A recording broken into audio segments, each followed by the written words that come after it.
Hi, this is Michael Buffer, and welcome to the BoxHard Podcast. Hello, everyone. This is Mikey Garcia.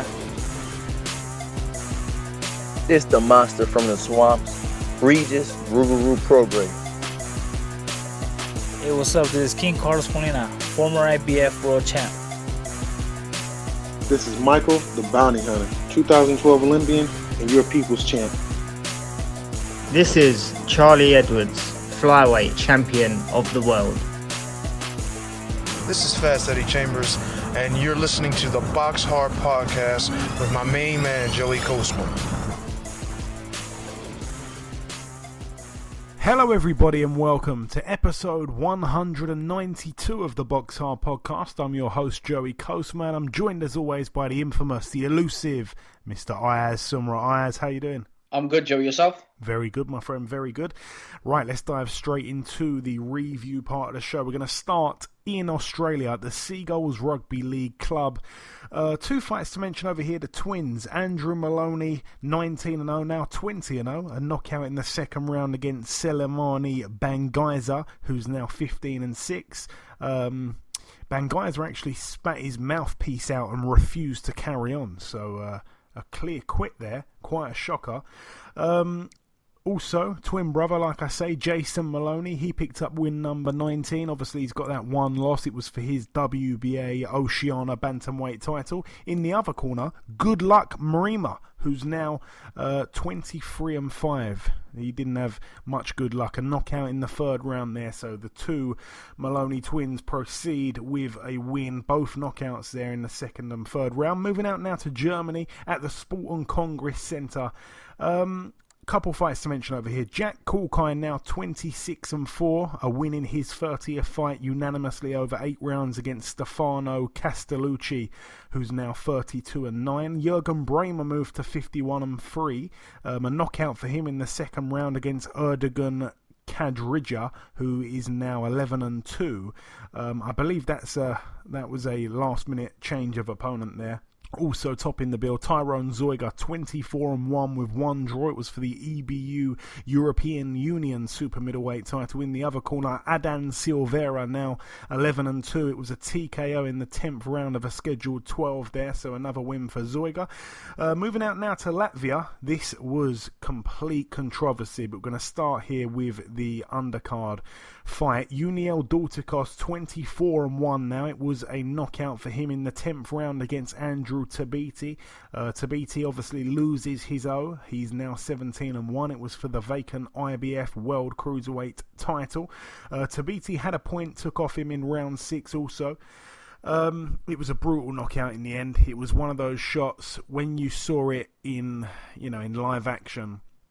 I completely missed the shot. I had to see the replay to know which hand landed, and it was a brutal finish. He was down for about a minute. He was completely down and out. The KO doctor really did come through. We went to the predictions with that fight. We all picked Dorticos to win by knockout. Of course, that is what happened, so we all gain a point there. Moving up now to the top of the builder, Maris Bradis, now 26-1, but it wasn't without controversy. Like I say, Krzysztof Glowacki, 31-2. It was a TKO in the third round. That is what actually happened. But to go over this again, if my memory serves me correctly, Bradis had a point deducted in round 2, and basically what happened is the pair were holding and the referee called break, but Glowacki, just on the referee's call of break, it may have been a second after, he landed a shot in the back of Bradis' head. Obviously it was a rabbit punch, it's an illegal punch, but I don't really think he meant to do it, and if he did, it was kind of borderline naughty, borderline accidental. You know what I mean? It wasn't like he went overboard with that. It wasn't a massive power shot or anything like that. And then Bradis retaliates with a straight left elbow to the face of Glowacki. Now, that is completely never ever is that legal in boxing. That's a completely illegal move there. So it was a lot worse, in my opinion, than what Glowacki did. And also, it was after that. So it was way later. It was a complete reaction. And Glowacki went down on the floor. And if he laid down, he probably could have got a disqualification win, actually. But he decided to get up. He was ordered up, actually, by the ref, Robert Bird, who had his wife, Adelaide Bird, there ringside. I couldn't believe my eyes when I saw that pair. And basically, Glowacki got up, and then he was seemingly dazed after the elbow. Then he gets up, and, I'm not sure if he was completely dazed or he was making a meal of it, but he then gets dropped by Bradis. And then he gets back up, and the bell goes, and the bell is going frantically. It's like ding, ding, ding, ding, ding, ding, ding, ding, ding, ding, ding, ding, ding, honestly. Robert Bird doesn't hear a thing. Adelaide Bird doesn't signal anything to her husband, and the bout carries on. The bell is still going. It's going for about 10 seconds. I just couldn't believe it. And then, next thing you know, Bradis puts Glowacki down heavily with a shot he should never have took because the round had finished. And then he goes down and he barely got back up. And when he got back up, referee Robert Bird was about to let him continue because he still hadn't heard the bell. Someone had to pretty much jump up on the ropes to let him know the round has finished. And then obviously Glowacki goes back to his corner, literally out on his feet. He didn't know where he was, and he comes out for the next round and gets knocked out. So a lot of the Glowacki people are saying this is just unbelievable. Firstly, he should have probably won by disqualification due to that elbow that Bradis threw. Secondly, he gets put down after that straight away. That's a turning point in the fight, really, the elbow. So he gets put down after being dazed by the elbow. Then he gets dropped with a shot that actually happened well after the round should have finished, and that ends up playing a massive part in him being stopped in that third round. So, like I say, pure controversy. It is just unbelievable. The WBC decided to, at the last minute, pull their belt out of that fight for some kind of disagreement between the WBC and the World Boxing Super Series, and it was almost as if it was a little curse, actually, when they took their belt away, because this happened. But yeah, I kind of wish that they were still involved in the fight, because obviously their judges would probably get involved, and it would have been a big thing. But obviously this belt, this bout, I should say, I don't think was for a title in the end. So no sanctioning bodies are going to really be getting involved, you'd feel. But yeah, the commissions need to look at that. That was just appalling, in my opinion. Something needs to be done there. There needs to be justice there for Glowacki. Moving out now, though, to the First Direct Arena in Leeds, Yorkshire, United Kingdom. We're going to start with the undercard. Cody Davies, now 9-0, a points win over 6 against Harry Matthews. Matthews was actually down in the final round, but he managed to survive it. Mark Heffron moved to 23-1, a win against Daniel Urbanski over 6 rounds on points. Jack Bateson actually moved to 10-0, a points win over 8 against Bayardo Ramos. Ramos was down in the first round. Alex Dickinson, the undefeated heavyweight, 10-0. He took on the danger man that is Kamil Sokolowski. Sokolowski, though, pulled off the upset. Now 7 wins, 15 losses and 2 draws. It was on points, actually. Sokolowski usually doesn't get the win on points, I don't think. Usually he seems to get his guys out of there. He's a real relentless, tough guy, Sokolowski. And we've got to give him credit, because he's a heavyweight journeyman, and heavyweight journeymen practically don't exist, because they can't keep taking big shots off big guys like that, so they don't tend to last too long, and we need to appreciate him while he's around, because he always comes to fight Sokolowski. I've seen him lay out a few people. Also on the bill, Lyndon Arthur moved to 15-0, a TKO in the very first round against Andre Soldra, who's now 15-7 with 1 draw. Zelfa Barrett Ayaz against Leon Woodstock. Obviously Zelfa Barrett 21-1, Leon Woodstock 12-1.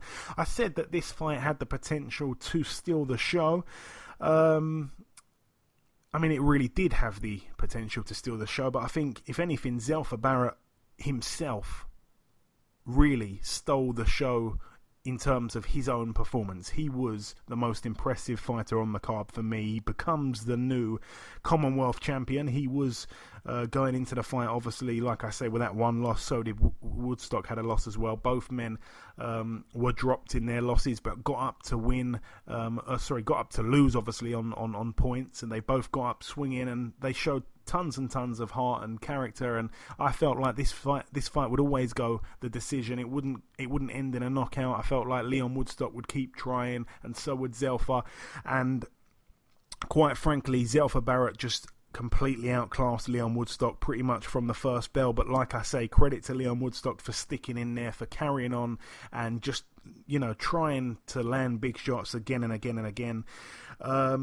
What really impressed me was the silky skills of Zelfa Barrett. I mean, his feints were fantastic. His movement was great. He's got good feet. The speed was certainly with him. But Woodstock, again, he passes the check on the heart. He's got that. Barrett was seemingly finding a home with big shots as early as the third round. I mean, Woodstock, he didn't wobble at all at any point, actually, but the shots were spiteful looking. They travelled from the hip of Zelfa Barrett, uppercuts and hooks, but it was class boxing from Zelfa. Even his jabs, the spring in his step, the engine, the work rate late on in the fight. I was scoring it up until the fourth round. I gave every round at that point to Woodstock and to Zelfa Barrett. And ever since that part in the fourth round where I stopped scoring it, he seemed to just really run away with it. It was all Zelfa Barrett. He was totally schooling and dominating a very brave Woodstock. He seemed to be more than one league above him. He was light years really above Woodstock. So a tough place Woodstock's in now. I'd like to see him and Boy Jones Jr. perhaps. If they can, maybe do a catch weight or something like that. I don't think they're both at the same weight anymore. But Zelfa Barrett, of course, very impressive win. He obviously joins Archie Sharp in the two guys that have beat Leon Woodstock. So that would be a good fight down the line for those two. But Zelfa Barrett really impressed me there. Also on the bill, James Metcalf picked up win number 20. It was for the vacant Commonwealth Super Welterweight title. Metcalf actually had a point deducted in the 8th round for a low blow. And in that round, he managed to get Wellborn out there with a left hook to the body. So an 8th round TKO there for Metcalf. Wellborn 24-8. That's a good win there for Metcalf, though. Obviously solidifies himself as a kind of British level fighter at least. So very impressive stuff there.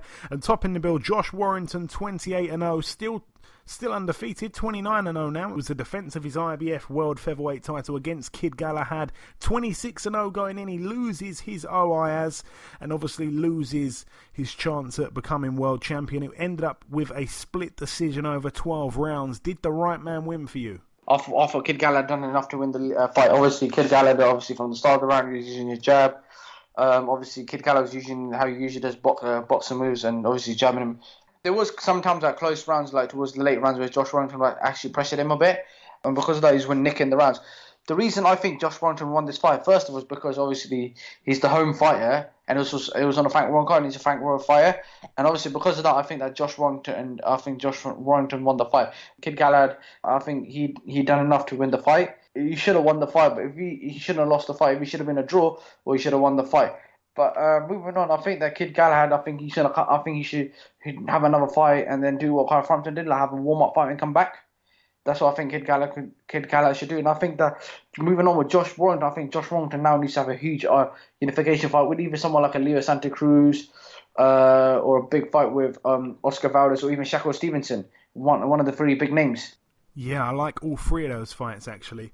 See, I'm letting everyone down when I say this, but I didn't score the fight. I mean, I had it really close in my head, but I wasn't actually scoring it round by round. But I did say on last week's show that Kid Galahad brought something that Frampton and Selby didn't bring. He obviously has that awkwardness, the unpredictability. His ability actually to push Warrington back seemed to really nullify Warrington's strength and his come-forward style. He really had Warrington thinking in there, and Galahad was certainly controlling the pace early on.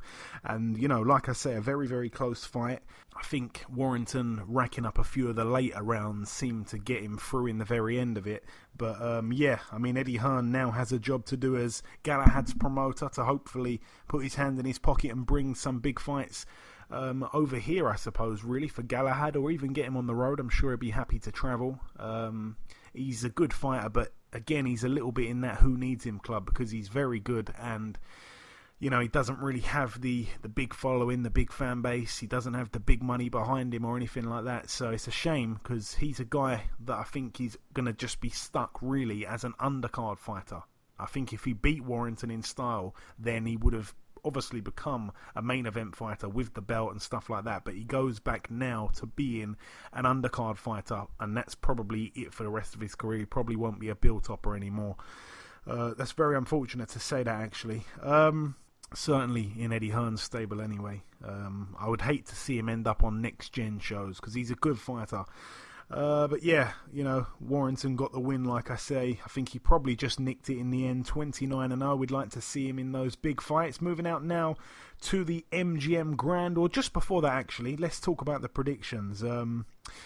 I went with Zelfa Barrett to win on points, so did you, Ayaz, but the listeners went with Barrett by knockout, so we both gain a point there, Ayaz, and we all went with Warrington to win on points, which did end up happening. But like I said, the MGM Grand Garden Arena in Las Vegas, Nevada, we got to see Isaac Lowe moved to 18-0, friend of the show. He's got 3 draws. He also put his WBC international title on the line against Duan Vu, who's now 14-2 with 2 draws. A unanimous decision win over 10 there for Isaac Lowe. I think he got quite a bad cut on his forehead due to a clash of heads, if I'm not mistaken. Also, heavyweight Guido Vianello, the Italian Olympian, now 4-0. I didn't even realise he was on the undercard. He got a TKO in the second round. He had his man down 3 times in that second round. His opponent was Keenan Hickmon, who's now 6-4 with 1 draw. Clearly overmatched there. Andy Vences, 22-0 with 1 draw. He stepped in against fellow undefeated Albert Bell, 14-0. It was for the WBC Continental Americas Super Featherweight title. Vences, I think, was trying to move up in the rankings with the WBC. I know he's certainly ranked in the top 15 in the WBO, but he lost unanimously to Albert Bell. Again, a very, very close fight. Could have gone either way. Albert Bell seems like a bit of a problem, actually. He doesn't really have the punch power, but he's very, very tall and rangy. Good jab, good movement. And he answered some questions in the chin department as well, so he was able to pull off the upset, I believe, there. Albert Bell, maybe one to look out for, 15-0 now. Commiserations for Andy Vences. Also, Michaela Mayer moved to 11-0, a points win unanimously over 10 2-minute rounds against Lisbeth Crespo, who had a real tear-jerking story, actually. I wanted her to do well, but she was just overmatched really on paper, but she actually put in a good effort. 13-5 now, her record. Sullivan Barrera, 22-2 going in against Jesse Hart, 25-2. That one was a unanimous decision over 10 rounds in favour of Jesse Hart. Both men were friends of the show. I went with Barrera to win on points, so did you, Ayaz. The listeners went with Hart to win by knockout, so no one got it right. But it was a brilliant, brilliant fight. It really was. I feel like that probably did steal the show. Well, in fact, no. I take that back. Tyson Fury certainly stole the show. But in terms of the undercard, it wasn't a bad fight. It was packed, full of action. I remember in the second round, Hart had a great round. He should have actually scored a knockdown, but the referee, Jay Nady, I felt got it wrong. He didn't score the knockdown. He said it was a slip. He said that Barrera slipped.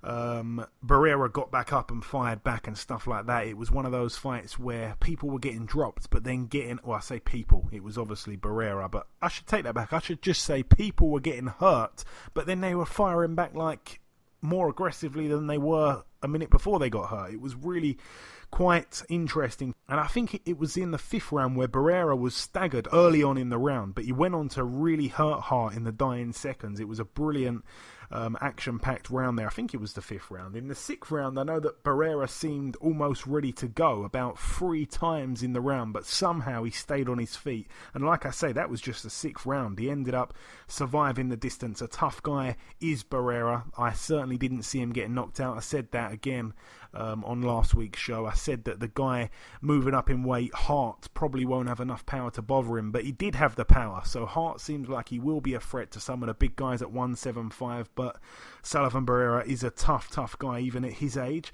And topping the bill, Tyson Fury now 28-0. He's obviously got that 1 draw. It was a TKO in the second round over Tom Schwarz, the undefeated German, now 24-1. He loses his O, and in pretty bad fashion. Tyson Fury looked absolutely brilliant for me, Ayaz. I'm going to let you talk about it first, though. It was only just a 2-round fight, but it was just a 2-round fight. But it was a brilliant performance by Tyson Fury. Tyson Fury used his jab. He was slicking. Obviously, Tom Schwarz tried to land a punch. Could have landed a punch in the second round. Tom Schwarz for 4 punches. Fury just dodged all 4 of them. Hit him off with a left hook.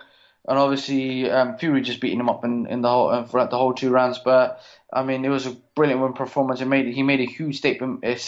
Another statement in the US in the first obviously fight when he fought Wilder and he got back up from the round when he got back up from the right hook, and this time he made a huge statement and obviously sang the good old Aerosmith song with. After a fight, but it's a brilliant performance by Fury, and I think he's made a huge statement in the heavyweight division. I hope you took some note there, Ayaz, of Tyson Fury singing Aerosmith, because you never know, if you lose the prediction league, you may find yourself in a similar situation. But yeah, the predictions, we all actually went with Fury to win on points. Obviously that didn't happen. He ended up getting him out of there. What did I see from Tyson Fury? I mean, he was really aggressive. It was quite surprising how much he was letting his hands go. There was a strange bet that they had on Sky Bet. It was like a special, and it said, will Tyson Fury land 13 or more punches in the first round? It was something like 5-1. I put a little bit of money on it, and I was thinking afterwards, I didn't really count them. I was trying to count them, and I was thinking, surely he must have landed more than 13 punches. And yeah, when I checked my account, they paid the winnings in already. So very aggressive Tyson Fury. He was in good shape, obviously. In the second round he came out and he'd switched it up to southpaw. He kept his hands down. He totally dodged that onslaught from Tom Schwarz, like you said, Ayaz. And it was just purely with head movement left to right. It was a beautiful display of boxing. Obviously we knew that Tyson Fury was levels above this guy. And I really liked the shot that Tyson threw. I can't remember if it was a left or right now. He's confused me because I forgot which stance he was in when he threw the shot. But it was a straight shot, straight through the guard, and it instantly broke Schwartz's nose. He became the first man, obviously, to drop Schwarz, and the referee made the call to stop it after a barrage of unanswered heavy punches afterwards when he got back up.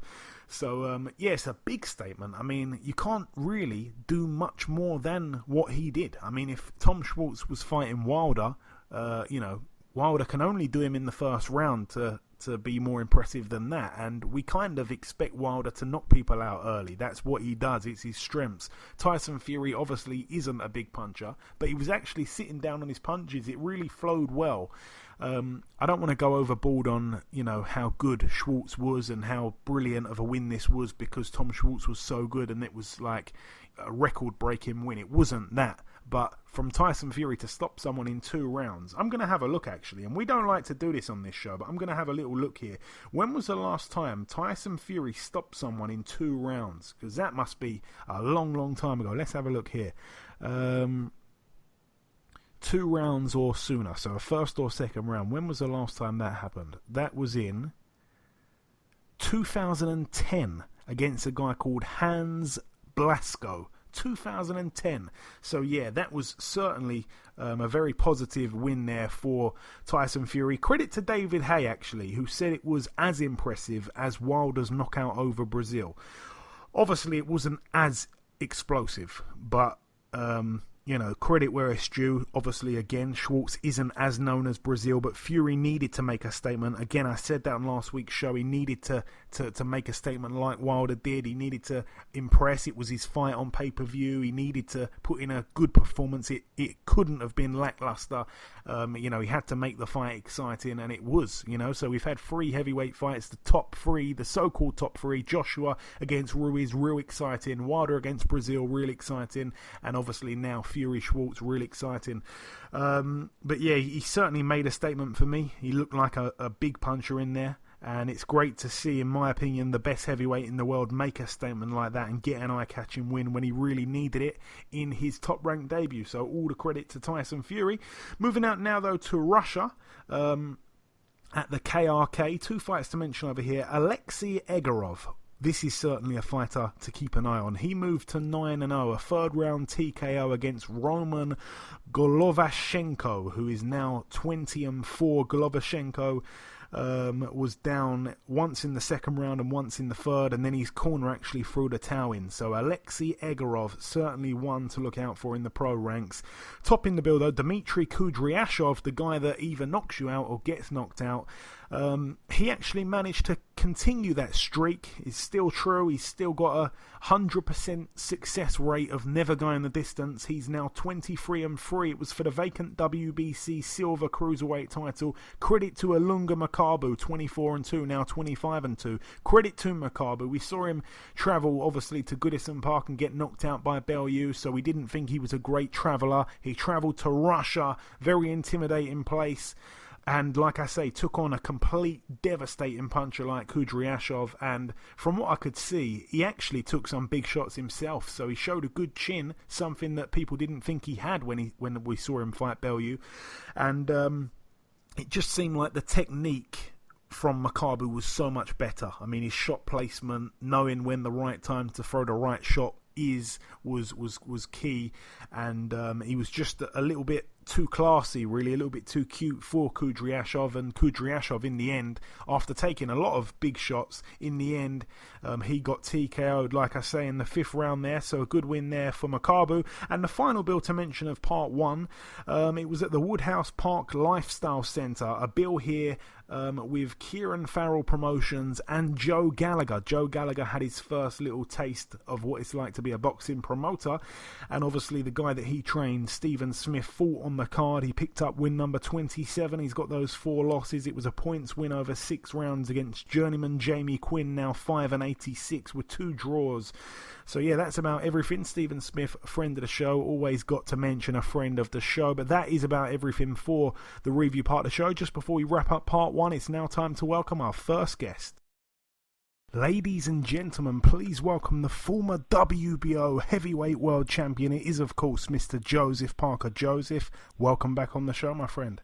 Thank you, brother. Good to be back. Hey, it's always great to have you back. It truly is. So, Joseph, we last spoke around about a year ago. It was just before the Dillian Whyte fight, which, by the way, went on to be a very, very close fight, and one that you nearly actually had your man out in the very last round. Have you got any regrets about that night in London? A while ago now, obviously.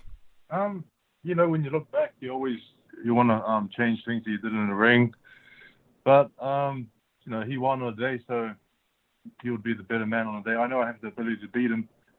So as much as I want to, you know, I would love to have the win, but now I'm just looking forward and, you know, aiming to be involved in big fights again. For sure.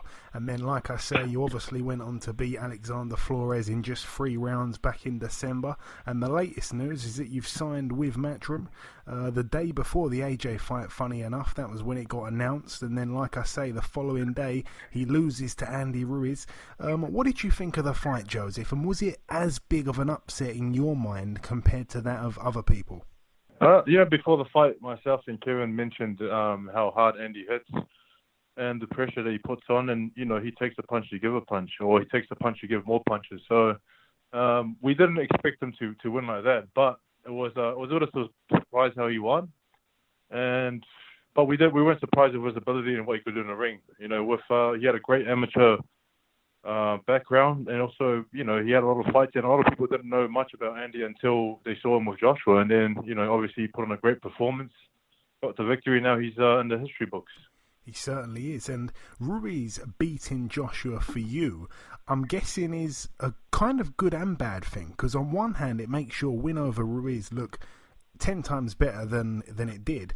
And on the other hand, I'm guessing one of the more lucrative reasons that you signed with Matchroom was because you wanted that AJ rematch. You wanted that shot at his 3 world titles, which obviously ended up completely changing. The whole plan just changed 24 hours after you signed. So I'm basically asking you, are you happy or sad about what happened? Because it's good and bad for you. You know, when you look at the, you know, boxing is full of surprises. And I think, you know, with Andy win, obviously we're the only, you know, team that beat him. So it looks good for us. But also, yeah, we did want a rematch with Joshua down the line. But I guess, you know, boxing, it was a good surprise, and I think it opened up the division a lot more. So I feel like there's a lot more bigger fights to be made with all the top heavyweights in the world. And of course, your next fight was originally supposed to be against Eric Molina, but it's now going to be Alex Leapai at the Dunkin' Donuts Center in Providence on June 29th. What do you know about Leapai? Joe, I'm guessing that you probably rang up Malik Scott once the fight got made. You know, we had Eric Molina lined up, and obviously that didn't go through. And, you know, we're training hard for him and the style that he brings. And, you know, we had 2 or 3 other guys that we had as a backup, and that fell through as well. So I think Alex is the only fighter who put up the available fighter who was keen, put up his hand and willing to come and fight us in Providence. What I know of him is that he's very dangerous in the beginning of the fight, and then I'm not sure if he's has the best fitness at the moment, but I mean in the first, I reckon 3, 4, 5 rounds he'll be very dangerous with big overhand rights and left hooks. So I have to be very cautious in the beginning, but I'd like to break him down and knock him out. That's what I want to do. Okay, and have you ever actually met Alex before? Is there any rivalry there at all? There's no rivalry, but anyone that steps in the ring against me, when it's in the ring, you got to take care of business and do your best to bash them up. And after that, you guys can shake hands and be friends again. I've met him once, when he was fighting Klitschko for the world title, but that's the only time I've met him. Okay. And Joe, just looking at the kind of plan that has been set out for you, I know that you obviously won't look past Leapai, but have you kind of discussed with Eddie Hearn what the plan is, who might be after the likes of Leapai at this stage? We're just looking at this fight at the moment. We got, other dates and there's other possibilities of fighting in this card and that card, but, we can't really focus on that or give our attention to those future fights unless we take care of business first. But in saying that, hopefully we do take care of business. There's a lot of big fights to be made, and we want to fight the best out there. So I'm sure we can make it happen as long as we take care of business. And you were sat ringside for Fury versus Schwarz on the weekend just gone. Tyson put on a real punch-perfect display. What did you make of the fight, Joe? I think it was a great fight for Tyson to display the skills that he has. He looked like he was enjoying himself in there, southpaw, orthodox, and he threw, actually we saw him put on the pressure sometimes. And the angles that he was making and the defense that he displayed was very, very good for a fighter of his size. And I think it's for him being, back from the hard times that he had, it's good for boxing and good for the heavyweight division. He's very exciting. He's a very exciting fighter to sort of listen to and to watch, and so it's good to have some character in the division. Absolutely, and coming down to the last couple of things I've got for you, Joe, I have to ask, in your opinion at this stage, who do you believe wins that rematch should it happen between Anthony Joshua and Ruiz? Both fighters will be a lot more improved coming into the rematch, and I guess it's just whoever executes their plan. I know Andy Ruiz will be a lot better and he'll put on more pressure and throw more punches. But I think Joshua, he was a former unified champion. He'll come back a lot more prepared as well. And I think with a different game plan. I think he has to box him from the outside and move. Andy's one of those fighters that you can't just stand there and trade because he's got some good power. Yeah, absolutely. I'm going to let you sit on the fence there then. I'm sitting on the fence at the moment, and the fence is quite high. And Joe, have you got any closing words just before we let you go to your UK fan base? Obviously, a real loyal fan base for yourself. Listen, we love the supporters in the UK, and we'd like to thank them for the great support for myself and our team. The UK for us is like another home, and so even though we're fighting in the US for our next fight, we'll be back in the UK, and we'd love to for them to continue to support us, and we look forward to meeting everyone once we're back. Absolutely. We cannot wait to have you again, Joseph. Listen, it is always a pleasure catching up with you, my friend. You know that. Best of luck on the 29th, and we'll catch up sometime after. Thanks, my friend. Okay, now it's time for part 2 on this week's show. This part, of course, the news part of the show. Ayaz, what you got? Tony Yoka will return to the ring in a heavyweight clash against Alexander Dimitrenko on July 13th in Antibes, France. It will be the 2016 Olympic gold medalist's first fight back after a 1-year ban for missing 3 drugs tests. Yeah, I mean, Tony Yoka, there's lots and lots of question marks, lots and lots of red flags. Innocent until proven guilty, but he's missed these tests. He hasn't been there. He's kind of, misinformed the drug testing agency of his whereabouts. It certainly seems like he had something to hide, and then he's actually got the front to blast drug cheats like Jarrell Miller. But anyway, LOL about that. He takes on Dimitrenko, a man that's so badly past his peak. He's just turning up now for paydays, really. It's sad to see because he was actually a decent fighter, Dimitrenko, about 10 years ago, but yeah, now he just turns up and loses. He obviously fought Ruiz in Ruiz's little warm-up fight for Joshua, if you like, that he didn't know was a warm-up fight for Joshua because he hadn't yet known anything about the fight, and it was 5.5 weeks later. But anyway, yeah, not a fight I'm going to be staying up for at all. In fact, it's in France. I won't even be watching it at all, even if it's at a good, sensible time. Yep, and that's it for the news. Thank you very much, Ayaz. Right, moving over now to the preview part of the show. We're going to start here tomorrow, actually, the 21st of June, Friday, at the York Hall in Bethnal Green, London, United Kingdom. Couple fights to mention on the card. Let me just make sure that I'm getting this right here. I heard that Ruiz Bellotti is fighting on the card, but I haven't heard any updates. Yes, that's right. Yes.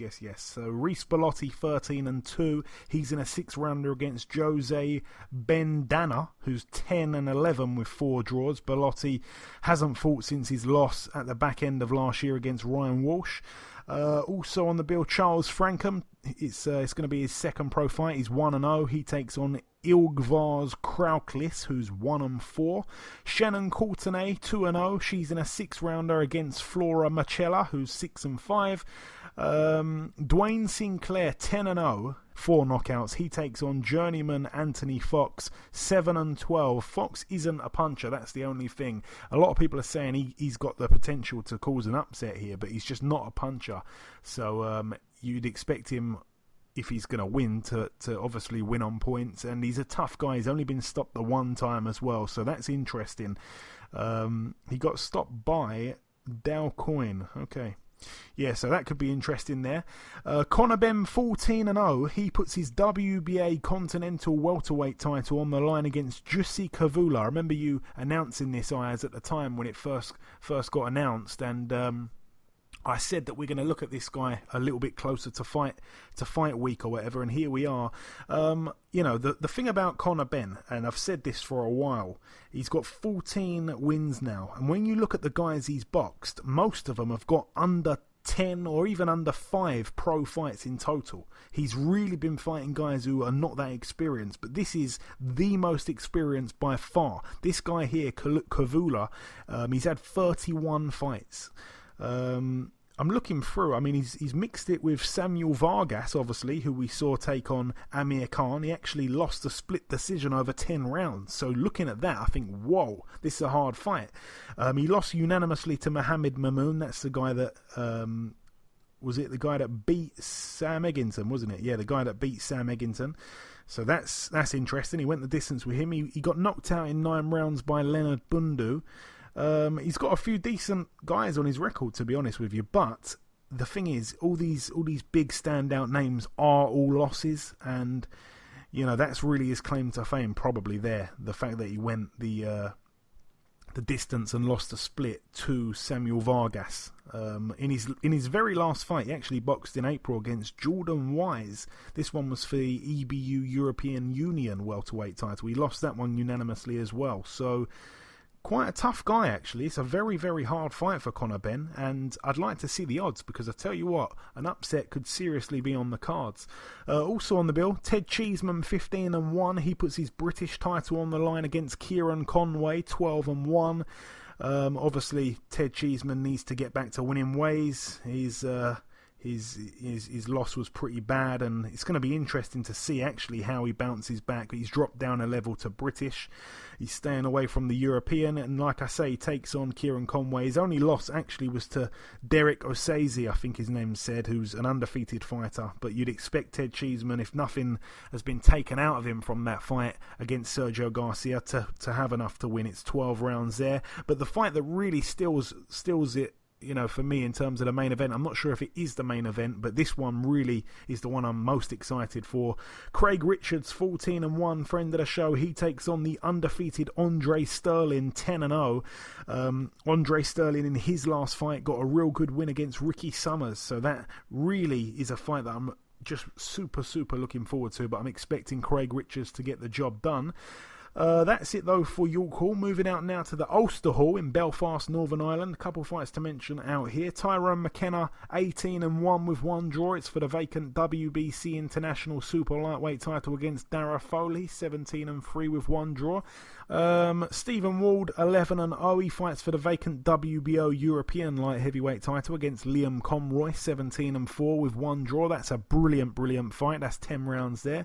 Paddy Gallagher, 15-5, takes on the undefeated Liam Wells, who's only 5-0. That's an 8-rounder there. That's about it for that one. Moving out now to the Fantasy Springs Casino in Indio, California, USA. Andrew Cancio tops the bill, 20-4 with two draws. He puts his WBA World Super Featherweight title on the line against Alberto Mercado, 21-1. I've got a feeling that's a rematch. I think those guys fought before. Also on the undercard, Angel Acosta, 20-1, puts his WBO World Light Flyweight title on the line against Elwin Soto, 14-1. There aren't any prediction leagues or predictions on this week anyway, because the fights just aren't as thrilling as the ones that we've kind of been predicting on the last few weeks. So we're having a week off with the predictions this week. Moving out now to Germany, two fights to mention over here. Firat Arslan, 45-8 with three draws. He's about 48 years of age. He's in a 10-rounder against Caesar Krenz, who's 23-12. That's a silly fight there, really. Erkan Tepe, 19-3. In an even sillier fight, he takes on Samir Barokovic, who's 3-28. That's 8 rounds there. Moving out now to Spain at the Polideportivo Vicente Trueba. We get to see over here, we mentioned him a moment ago actually, Sergio Garcia. It'll be his 30th fight. He gets the chance to move to 30-0. It's for his EBU European Super Welterweight title. He takes on Sergei Rabchenko, 29-4. He's looking for his 30th win also. I remember Rabchenko getting iced by Kell Brook in a couple of rounds. I don't think he really puts up anything of a threat really to Sergio Garcia based on his excellent win over Cheeseman. Moving out now to York Hall, because there's two cards at York Hall this weekend, one on the Friday, one on the Saturday. This one is on the Saturday. Couple fights to mention over here. There's two. Ashley Fearfame, friend of the show, the man with the most wins of any other active British boxer. 46 wins he's got. He boxes in the UK for the first time in 7 years. He's come back from the money team. He's come back from Dubai, where I think he had a fight. He's had a few fights here, there and everywhere. He's had a bit of a world tour. 46-8 with one draw. He's in an 8-rounder against Fahim Khan, who's 14-10 with two draws. And also a brilliant fight to mention here. Well, it's not a brilliant fight, it's just an interesting fight. I'm going to jog everyone's memory here. Ruxana Begum, the lady that signed with Haymaker Promotions, she boxed on a Joe Joyce undercard. She had quite a cool story, a Muslim lady that never told her parents that she was into boxing. Then all of a sudden, she was having a fight on TV. I'm not even sure her parents knew about it. She had a cool story, likeable lady. 0-0 with one draw because she took on, if you remember, Ivanka Ivanova, who was rumoured to be in the cafe outside York Hall a few hours before the fight, smoking down cigarettes, chain smoking cigarettes before the fight, and she came in to the actual fight with no cup on, and it was a complete disaster. And in the end, it ended up with a draw, whereas a lot of people felt like Ivanova did enough to win the fight. Well, she's back. It's a rematch. It's the long-awaited rematch. It's been over a year. Ruxana Begum has gone away, tried to correct the problems and just come back and try and avenge that draw, really. Tries to right the wrong, I should say. So that'd be interesting, if anything. Ivanka Ivanova, don't spend any time chain smoking cigarettes outside. That is a 4-rounder, 4 2-minute rounds there. And moving out now to the final couple of bills. This one is at the Rosecroft Raceway in Fort Washington, Maryland, USA. Couple friends of the show here. We're going to start with Hasim Rahman Jr. He was on last week's show, 7-0. He's in a 6-rounder, no opponent just yet. And Keith Hunter, the younger brother of Mykal Hunter, he has a record of 10-0. It's a 6-rounder, no opponent just yet for him either. And the final bill to mention takes place on Sunday at the Mandalay Bay Resort and Casino in Las Vegas, Nevada, USA. Couple fights to mention. Jamel Charlo, obviously his fight against Tony Harrison fell through, the rematch, but he still fights, 31-1. He's in a 12-rounder against Jorge Cota, who's 28-3. Ledwan Barthélemy, the brother of Rances Barthélemy, 14-0 with one draw. The Cuban takes on Jose Cayetano, who's 21-6. Who did Cayetano box recently? I've definitely seen that name a couple times. He boxed... he boxed Kid Galahad, and he boxed Scott Quigg, and he boxed Leo Santa Cruz. So he's a real opponent, but it's a bit of a measuring stick fight for Barthélemy, who wants to follow in the footsteps of brother Rances and become a world ruler. And also, I should just mention there on Hoge Kota. I mean, look, we were really looking forward to the rematch between Harrison and Charlo, but I mean, Kota, not a great fighter. I mean, he got knocked out in 4 rounds by Erickson Lubin. The one threat I'd say about him is he's got 28 wins, 25 by knockout, so he really can punch. He's obviously got the 3 losses. His last fight actually was a loss, a split decision. So yeah, might be interesting, but I doubt it. Charlo is a fantastic fighter. He should be a real league above this guy. And topping the bill over here, I said it, even when the fight initially fell through between Charlo and Harrison, I said that he would still be fighting on the card. Guillermo Rigondeaux, 18-1. He steps in against Julio Cesar, who's 32-3. Rigondeaux's only fought once since that fight against Lomachenko, and it was a first round knockout back in January of this year. But like I say, his opponent Julio Cesar, he actually hasn't boxed since it's been about a year, and he lost his last fight. He actually retired on his store after 4 rounds against Franklin Manzanilla. So you'd expect Rigondeaux to have way, way, way too much for him. But I'd like to see Rigondeaux go a few rounds, because like I say, he hasn't done that since that Lomachenko fight. He's not the most exciting fighter, and at his age now, I'm forgetting how old Rigondeaux is, he's certainly... Well, some people are throwing the towel in. I'm not quite sure about that. I mean, he only had one bad performance, really, but he is 38 years of age. He's almost 39, so... yeah, we'll have to see how he looks. We'll have to be watching that one with a keen eye. But that's about it for the preview part of the show. That is everything. Just before we wrap up part 2, the last thing to do is to welcome our second and final guest. Ladies and gentlemen, please welcome the man ranked number 4 in the world with the WBO. It is, of course, Mr. Alantez Fox. Alantez, welcome back on the show, my friend. It's a pleasure to be here, man. I love being on BoxHard Podcast. Hey man, we love having you on here, Alantez. Thank you for that. We last spoke in October 2017. I apologise. It's been quite a while. That podcast, by the way, on a side note, happened to be one of my very favourite podcasts ever. But yeah, how have things been since then, Alantez? Everything's been slow, man. It's been good, but it's been slow. You know, I appreciate each blessing as it comes, but it's been real slow since the last time I talked to you. And obviously we spoke, it was just after the Andrade fight. You've had the 2 fights since then, 2 wins. The most recent one was last month against Nick Brinson. Obviously you had him down in the first round. Talk me through it. Were you fighting on his promoter's show? No. So we were actually fighting on a local promoter show. A guy named, the company is called Tricky Entertainment. They're kind of new on the boxing scene, but they're trying to put on some great shows, and that was a great show. And, for the fight, going in the fight, I kind of knew Nick Brunson had been stopped a few times. And I was going in there looking for the same thing, honestly. I knew he couldn't fight backwards, and I knew that, he seems to fold under pressure a little bit. Shout out to Nick Brunson. He was a very strong competitor. He didn't go down easily, but when it was time, it was time for me to put him out there, I did. And I overworked him. I kept working him. I kept hitting him with some shots. Then this corner decided they didn't want to see anymore. And I want to talk about, real quick, your younger brother, Mykal. Obviously, he's been really impressing lately. A controversial loss to Ergashev back in February, but that's followed by a dominant win over Gabe Nazarov last month. I'm sure you're more than proud of him. Way more than proud, man. It was an incredible and extraordinary win. My brother, and like he said, man, whoever thought an amateur with a 40 and 60 record would be the gold medalist Olympian? You know what I mean? It was a great fight. I listened to the commentators on there, and they kind of weren't giving Mike his credit at all. But I'll be the first to let him know I'm proud of him, and I think he did his thing.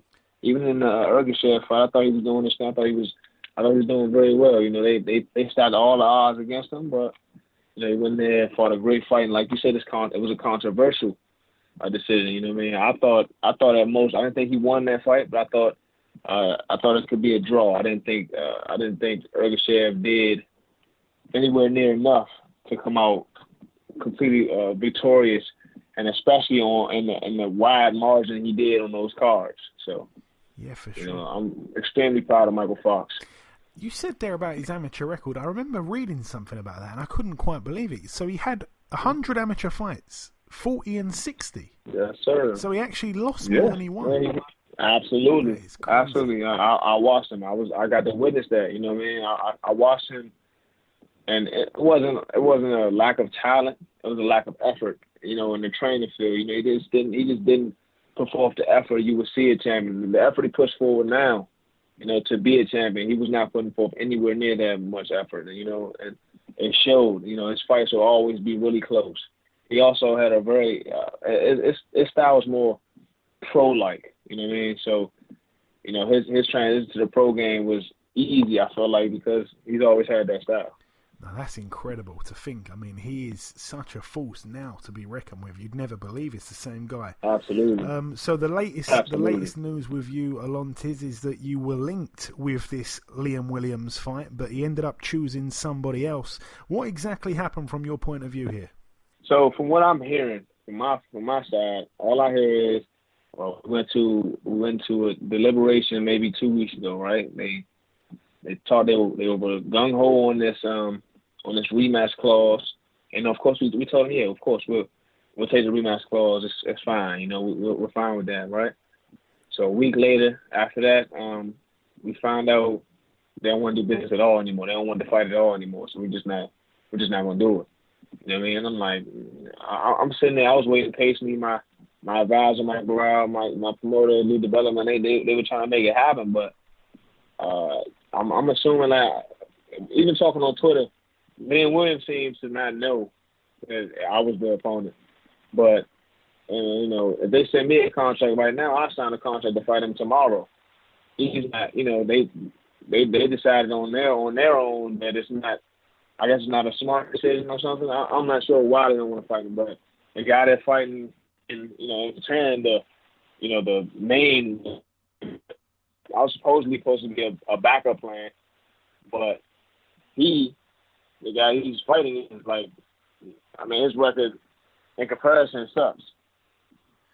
So do you think, Alantez, that, you know, it obviously went from, you know, talking about it, discussing things, actually going into contractual details like a rematch clause? Do you think that they, perhaps after that, sat down, had a little deeper look at you and decided, no, this is a bad move, we're going to completely do a U-turn? Is that what you think probably happened?